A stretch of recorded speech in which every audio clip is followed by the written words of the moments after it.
Regular గా తినే pizza కాదు కానీ ఈసారి డిఫరెంట్ గా టర్కీ పిజ్జా అయితే ట్రై చేయండి. అదేనండి పిడే.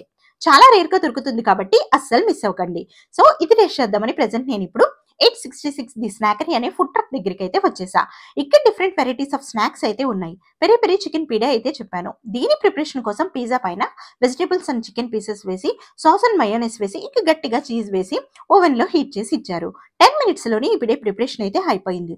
పైన చిల్లీ ఫ్లేక్స్ వేసుకొని ఒక్కొక్క బైట్ ని తింటుంటే ఉంది. వీళ్ళ మెనూ కూడా చాలా రీజనబుల్ గా ఉంది. ఇక ఈ చికెన్ పాప్కార్న్స్ అయితే మస్ట్ ట్రై అనే చెప్తాను. నాకైతే పిచ్చి పిచ్చిగా నచ్చేసి క్రంచీ క్రంచీగా భలేగా ఉన్నాయి. Egg and chicken sandwich taste కూడా అద్దిరిపోయింది. ఇక ఫైనల్ గా బ్లాక్ కరెంట్ షేక్ తో నా డేన్ అయితే ఫినిష్ చేసా. స్వీట్ అండ్ రిఫ్రెషింగ్ గా అనిపించింది. సో డిఫరెంట్ గా స్నాక్స్ ట్రై చేసే వాళ్ళకి బెస్ట్ ప్లేస్ అనే చెప్తాను. స్విగ్గీ అండ్ జొమాటోలో కూడా అవైలబుల్ గా ఉన్నాయి. లొకేషన్ మన Vijayawada Vidyadharapuram RTC workshop road opposite Vibhu sweet.